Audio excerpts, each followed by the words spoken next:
গত জুন মাস থেকে মাদক বিরোধী সর্বাত্মক অভিযানে নেমেছি।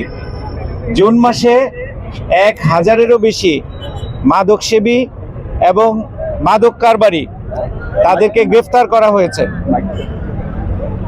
এবং প্রায় 800-এর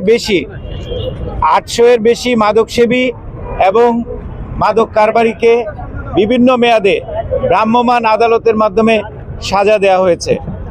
এর ফলাফলটা আমরা দেখছি যে গত জুন মাস থেকে অপরাধ প্রবণতা অনেকাংশেই কমেছে। তো আমরা যেটা দেখতে পেয়েছি সেটা হচ্ছে মাদক হচ্ছে সকল অপরাধের সূতিকাগার। এই মাদকের প্রত্যেকটা সূতিকাগারকে আমরা ধ্বংস করব। এই জন্য আমরা সোশ্যাল পার্টিসিপেশন চাই। সমাজের প্রত্যেকটা স্তরের প্রত্যেকটা মানুষ, প্রত্যেকটা ছাত্র, প্রত্যেকটা যুবক, প্রত্যেকটা কৃষক, শ্রমিক, মজুর, মেহনতি মানুষ সবাই এই মাদকের বিরুদ্ধে এগিয়ে আসবেন।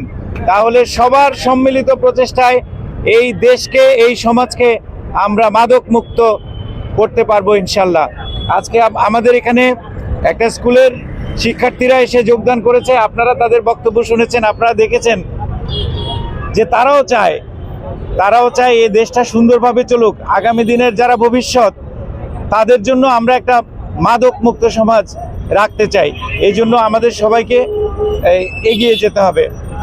আমি আপনাদের সবার এই স্বতঃস্ফূর্ত অংশগ্রহণের জন্য আপনাদের ধন্যবাদ জানাই, কৃতজ্ঞতা জানাই এবং একই সাথে মাদক সংক্রান্ত যে কোনো খবর, যে কোনো নিউজ আপনারা আমাদের যে জিনিয়া অ্যাপ আছে, জিনিয়া অ্যাপের মাধ্যমে দিতে পারেন।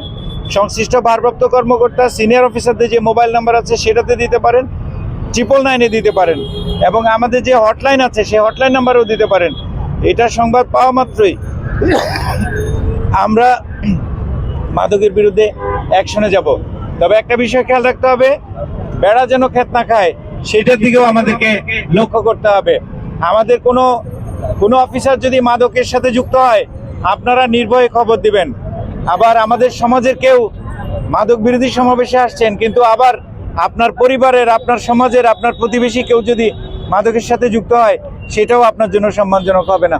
সেই বিষয়টাও আমাদেরকে খেয়াল রাখতে হবে। আমরা সবাই মিলে একত্রে ইনশাল্লাহ এই মাদকের বিরুদ্ধে যুদ্ধ ঘোষণা করেছি।